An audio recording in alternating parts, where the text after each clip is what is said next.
அனைவருக்கும் வணக்கம். இந்த ஒரு ஸ்டார்ட் பண்ணும்போது சொன்னார், ஒரு வாழை இலையில் வந்துட்டு வெறும் சிப்ஸு கேசரி வச்சுட்டு எங்களை பிகினிங்கில் பேச சொன்னாங்கன்னு.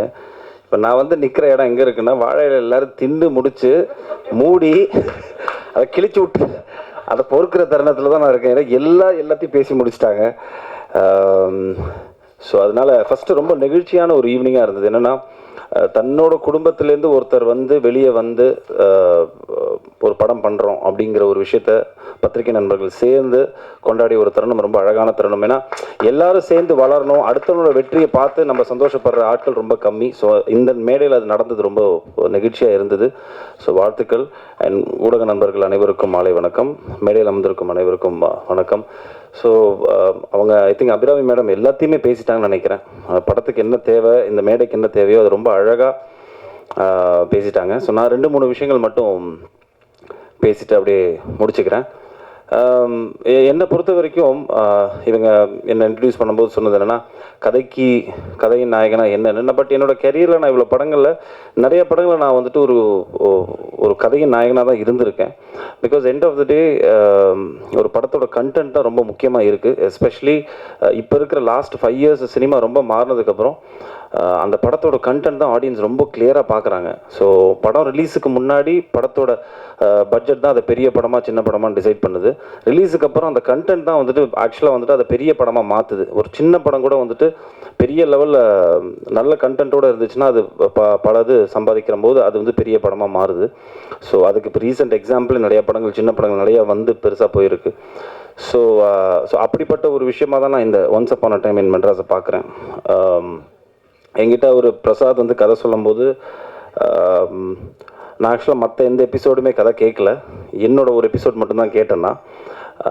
பட் கேட்ட உடனே ஒரு சில கதைகள் மட்டும்தான் நம்மளுக்கு தெரியும். எனக்கு அது எங்கே தோணுச்சுன்னா, எம்டன் மகன் நான் கேட்கும்போது அது தோணுச்சு, எனக்கு பட்டியல் கேட்கும்போது தோணுச்சு. பளிச்சுன்னு ஒரு விஷயம் ரொம்ப கிளியராக நம்மளுக்கு படும், ஏதோ ஒரு புதுசாக இருக்குது இந்த படத்தில், இந்த கதையில். ஸோ அப்படி தான் எனக்கு இந்த once upon a time Madras கேட்கும்போது என்னோடய எபிசோட் ப்ளஸ் என்னோட கதாபாத்திரமே ரொம்ப புதுசாக இருந்தது. ப்ளஸ் சம்திங் ஏதோ ஒன்று புதுசாக இந்த இதில் பண்ணி வச்சுருக்காரு அப்படின்னு தோணுச்சு. ஸோ அந்த அடிப்படையில் தான் நான் அந்த அடுத்த 3 கதைகள் வந்துட்டு என்னென்னு பேசிக்கான விஷயங்களை மட்டும் கேட்டேனே தவிர வந்துட்டு உள்ளே போய் இந்த கதையில் வந்துட்டு மற்ற கதைகள் எனக்கு சொல்லுங்கன்னு நான் கேட்கல. பட் டைரக்டர் சொல்லும் போதே அவர் மேலே ஒரு நம்பிக்கை இருந்தது. இந்த கிராஃப்ட் ரொம்ப கரெக்டாக இருந்தால் பண்ணிடுவாருங்கிற நம்பிக்கை எனக்கு இருந்தது. அதே மாதிரி நான் படம் பார்த்துட்டேன். கண்டிப்பாக உங்கள் எல்லாருக்குமே ஒரு தரமான ஒரு படமாக இருக்கும். இது எவ்வளோ பெருசுக்கு போகுது, இதை நீங்கள் வந்துட்டு எப்படி கொண்டாட போகிறாங்கிறது ரிலீஸுக்கு அப்புறம் தான் தெரியும். பட் நல்ல ஒரு தரமான படம் பண்ணியிருக்கோம். ரெண்டாவது, இந்த மொத்த டீம்லேயுமே வந்துட்டு ஒரு பெரிய ஒத்துமை என்னென்னா, நான் அப்படியே யோசிச்சுட்டு இருந்தேன், இங்கே இருக்கிற ஆர்டிஸ்டாக இருக்கட்டும், இந்த ப்ரொடியூசர்ஸாக இருக்கட்டும், யாருக்குமே எந்த பின்புலனுமே இல்லாமல் ஸ்க்ராட்ச்லேருந்து வந்து கஷ்டப்பட்டு சினிமாவில் ஏதோ ஒரு விஷயத்தை நம்ம பிடிக்கணும், ஒரு இடத்த பிடிக்கணும்னு இருக்கக்கூடிய நபர்களாக தான் நான் பார்க்குறேன். இப்போது இவங்க எல்லாருமே இருக்கட்டும், எல்லாருமே மேடையில் இருக்கிற எல்லாருமே இருக்கட்டும், 0லேருந்து ஆரம்பித்து சினிமாவில் நம்ம அடுத்த லெவலுக்கு போகிறதுக்கு என்ன பண்ணணும்னு டெய்லி யோசிச்சுட்டு இருக்கக்கூடிய கேரக்டர்ஸாக தான் எல்லாருமே இருக்காங்க. ஸ்டார்டிங் ஃப்ரம் லெஃப்ட் டு அந்த கார்னர் வரைக்கும். ஸோ அந்த அடிப்படையில் அதுதான் எனக்கு probably that is a reason. ஒரு கதையை சொல்லும் போது நிறைய பேர் இப்போ ஆஃப்லைட் பார்த்தீங்கன்னா நிறைய பேர் ஒரு கதையை பிச்சின் பண்ணுறோன்னு வைங்களேன், யார் ப்ரொடியூசர், இல்லைனா வந்துட்டு என்ன டீம், எப்படி என்ன கதையை தவிர மற்ற எல்லா விஷயங்களும் கேட்குறாங்க. பட் கதையை கேட்க மாட்டேங்கிறாங்க. கதையை ஃபஸ்ட்டு கேட்டுட்டு அதில் நம்ம என்ன பண்ண போகிறோம் அப்படிங்கிற ஒரு விஷயந்தான் வந்துட்டு அந்த படத்தோட வெற்றியை தீர்மானிக்குது. அதை பண்ணுறதில்ல. பட் இங்கே இருக்கிற எல்லா ஆக்டர்ஸுமே அவங்க கூடப்பட்ட ரோல் வந்துட்டு பார்த்தீங்கன்னா எல்லாமே சின்னதாக இருக்கட்டும், பெருசாக இருக்கட்டும், இது நல்ல படத்தில் நம்ம இருக்கணும் அப்படிங்கிற அந்த மென்டாலிட்டிக்கு ரொம்ப நன்றி தெரிவிச்சுக்கிறேன் எல்லா ஆக்டர்ஸுக்குமே. ஏன்னா that is very important.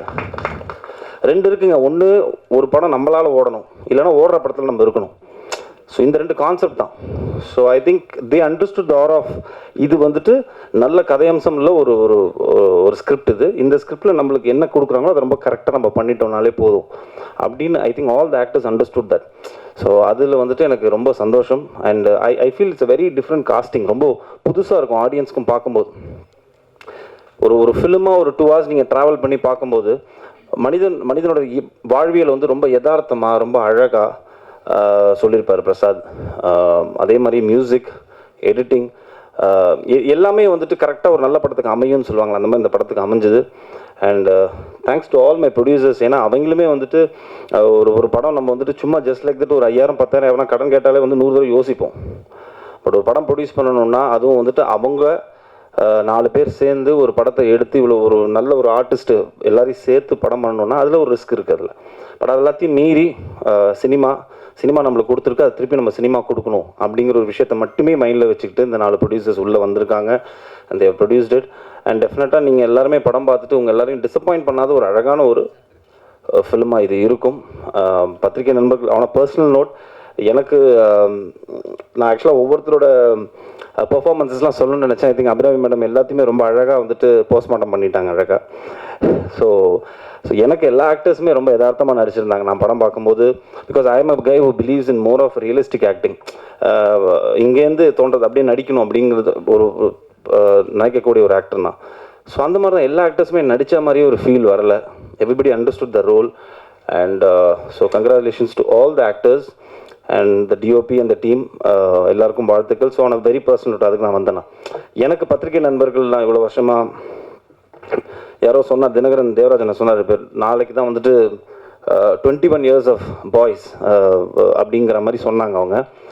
So இந்த 21 வருஷமாக என்றைக்குமே நான் நல்ல படம் கொடுக்கும்போது பத்திரிகை நண்பர்கள் என்னையும் சரி என்னோடய பெர்ஃபார்மன்ஸாக இருக்கட்டும் இல்லைனா அதை சார்ந்த படமாக இருக்கட்டும் என்றைக்குமே என்கரேஜ் பண்ணியிருக்காங்க. ஸோ அந்த அடிப்படையில் so I think this year is going to be a good year for me with couple of good lineups. So அதில் once upon a time in Madras வந்துட்டு ஒரு நல்ல படமாக இருக்கும் அப்படிங்கிற ஒரு பெரிய நம்பிக்கை எனக்கு இருக்குது.